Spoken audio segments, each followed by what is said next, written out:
Is this it, Steve? Yeah.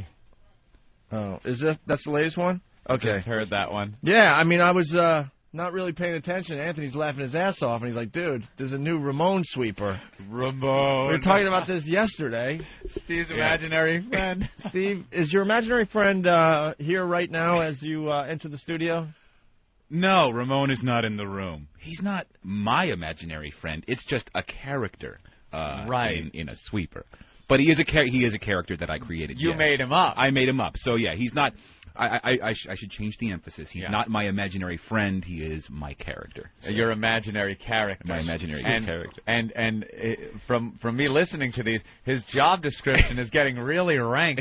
It is, but I'm brainstorming, trying to think of menial tasks that Ramone can do. A menial task and, doing what Ramone has to do. Two different things. Yeah, we're going to start from the beginning again, because this is the third installment of the Ramone Sweepers. Ooh, it's like a series, like the old coffee commercials. I'm getting obsessed with the whole Ramone storyline. I love the Ramone storyline. Ramone is a very put-upon fella. Yes, you feel for him. Now, I hate to... We don't do this often these days on this program.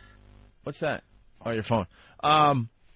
But there's a lot of new listeners that just got their radios turned on. So, really fast, Ramone works is a manservant or houseboy for the deep voice guy that voices some of the Opie and Anthony show promos. Very wealthy, lives in a palatial house. Yes. The houseboy does? No. No. Well, the houseboy lives there because he lives in a servant's quarters, I would Exactly. guess. Yeah. Steve, if I'm out of line on any of this, if I'm will speculating, I'm sure you have it all spelt out. Modest servants' quarters. Very modest servants' quarters. Correct. And, up very early to take care of the master's needs. Exactly. And the master is the guy with the really deep voice. Yeah, he's got a But that's you. Right, well, I'm the guy voicing the promo, but I'm not, in this instance, I'm not, wow, it's hard to dig myself out of it. You're not that guy, but I'm you're not the that guy voicing it. Believe, I would love, I'm sorry, Kenny. Yes, Kenny? Ramone is a Freudian thing with Steve. You think so? Yeah, that's my take. Is that coming out of the part of your mind that's left of center? Wherever it comes from, that's where it's been. Yeah. Put very nicely. Thanks, Kenny. So it's a character you play when you're doing sweepers for the Opie and Anthony program. Thank you. And I take it not only is he very wealthy, but he's a bit eccentric. Yeah, very eccentric. So the houseboy's there, so if this guy has some need at 3:30 in the morning, the houseboy's not going to be sleeping. He need only clap or ring a bell. Oh, and he's got a little bell, He's got a little bell, and Ramone is at his beck and call. Wow. All right, That's well, some gig. Yeah. It all started with this, we have track 2. Yeah, let's go 2. All right, it all started with this Ramone promo, Anthony. Welcome to the Opie and Anthony. Ooh, it's in my shoes. Ramone, clean this up. Right. So Ramone would have to scurry over now and clean up the mess that and he why made. did the big voice announcer have liquid diarrhea in the middle of doing a Opie and Anthony promo? You know, it's entirely possible that he had a chili dog, a chili dog, a glass of warm milk, and the two just did not sit well when he's sitting at his console recording copy, and you just can't excuse yourself in the middle of a recording session. A little incontinent. So liquid shit. That's for Bob.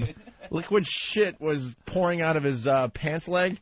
Yeah, well, into his shoes. Well, his pajama leg, let's say. Right, because he's probably never really dressed. Oh, that's right. Because you explained he's so in need that the guy doesn't even have to go to the studios anymore. He has a home studio, and he just gets out of bed in his pajamas, and the checks just roll in. And the checks just roll in. So there's really no need for traditional pants. You can walk around in a smoking jacket and pajama bottoms. But if I remember now, another installment. He does leave the house to go on a little drive in the country. He does, but there isn't necessarily a need to get dressed up in full regalia. So you think he's still in his pajama bottoms as he's driving into the country with Could Ramone? be. He might want to put on some hard shoes. It's hard to hit the pedals. And why was he driving in the country? Where was he going, and why was Ramone with him? He likes to get out every once in a while because time off. Yeah, you hop in the Bentley, take a nice leisurely drive through the. That's what I pictured too. A Bentley with the convertible top exactly. down, an old-fashioned picnic basket in the back. Exactly. And they're driving out to the country where he will not even so much treat Ramone, but Ramone is there again to open the bottle of wine. Exactly. To set the plates out for him on this little picnic he's going on. Give him a manual hand release. Well, Ramone. It's an option, but it's not necessarily, it hasn't been divulged yet if Ramone will help him in this capacity. I've seen no kind of homosexual contact between these two. No, he is eccentric because he can afford to be. Wealth can afford you that luxury. Right. So he's just going for a drive in the country. I see him more as asexual. To get away from the stress of voicing promos for the Opie and Anthony program. Right, exactly. So this is the second installment. I just love a drive in the country, laughing with Opie and Anthony. That plane is flying awfully low, don't you think, Ramone?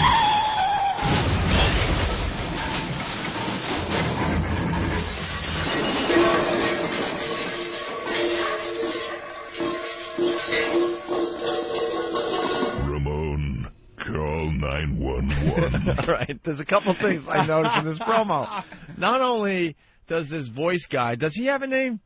Not yet, no. You really need a name for him. We haven't established what his name is. It's got to be something snooty, I think. All right, well, whatever this guy's name is, not only does he voice the promos for the Opie and Anthony program, it looks like he's also a fan of the show. When he has some leisure time where he's taking his ride in the country, he's also enjoying the Opie and Anthony program on his Sky-Fi. Or, he was. He had his Roadie 2 or something, XM radio in the car with him. And if you listen closely, you will hear a very low, in the background, audio from the Opie and Anthony show. Are you kidding? I picked up on that. I didn't hear that at all. I'm very hear it again? Let me hear the first part at least. Welcome to the Opie and Anthony. Sorry. Car one. Yeah, no, I'm sorry. That's the incontinent. I just love a drive in the country, laughing with Opie and Anthony. So you're just talking to Ramone? You're having a little conversation with him? You're enjoying the Opie and Anthony show? You can hear it slightly in the background. In the background. Wow, I didn't know he was a fan. I feel flattered now. Yeah. Your show is good foreplay. Ah. All right. And then, now we have the latest installment that we heard going into break. Here's the new one. And what's the setting for this one? Back at home? No, he's in a public restroom, actually. Oh. He had to venture out. He, might have gone out to meet his broker, to discuss his stocks. Sometimes you really got to sit down with your broker. He's eccentric, but he is a successful businessman. Of course. He's got a lot of money that needs taken care of. Exactly. So he's in a public restroom. And public restrooms are, havens for all kind of deviant behavior. So Ramone does have to stand guard. That is true. Okay. And what kind of restaurant is this? Is it a restaurant bathroom? Is it a rest area? This happens to be like a business office, like one of those, like a Manhattan business office. But still, because you can hear like a little music in the background as you. Oh, okay. All right. State of the Union. Gas prices going up again. The Opie and Anthony show on XM. Poop goes the weasel. Ramone, give me your sleeve. All right, listen, man. Okay, he was on the bowl reading the newspaper. Right. The headlines, if you will. Yeah, the headlines. Reading the paper. Took a dump. Took a dump. Poop goes the weasel. Right. And why Ramone's sleeve instead of the toilet paper that might be right next to him? Because I'm starting to think that this guy's a sick ass. Institutional toilet paper is is much more coarse than Ramone's sleeve. Yeah, Ramone. He's not a poorly dressed manservant. He wears silk shirts. Well, it would look bad for the guy, the rich guy, if his manservant was walking around like a slob. Exactly. So he's well dressed to make him. Not that he cares about Ramone, but he cares about his image. And if he's walking around with a slob, it doesn't bode well for him. Exactly. So Ramone is well dressed, and silk does tend to feel better on the backside than coarse institutional toilet paper. Now, let me just kind of go into the future a few minutes after this happens. Sure. What would Ramone do with his shit-stained sleeve? Does he go to the sink and wash it? He does. He would try. If it was too stained to recover the actual garment, he would throw away the garment. And Ramone does carry a garment bag with him at times, filled with extra shirts. For the man, right? For the man, but he's also got a few in there for himself in a little compact pocket, just in case things like this happen. Or if perhaps he gets a call and has to find a hotel room and stay overnight. Right, you've got to have spur of the moment. Ramone will also have a change of clothing. Exactly, like very good, proverbial packed suitcase. Very good, you lunatic. You're a mad person. That is creativity, man. I didn't even have that one planned. Why don't you just make it a short sleeve shirt then? Oh, it could be. If it was a summer day, it that could would be rough. It could be, but then Ramone would have short sleeves. Exactly, it's entirely possible Ramone could take the sleeve off. Too. Yeah, Steve, thank you so much. You're welcome. See you later, Ramone. Yeah, Ramone is opening the door for you, so there you go. There he goes.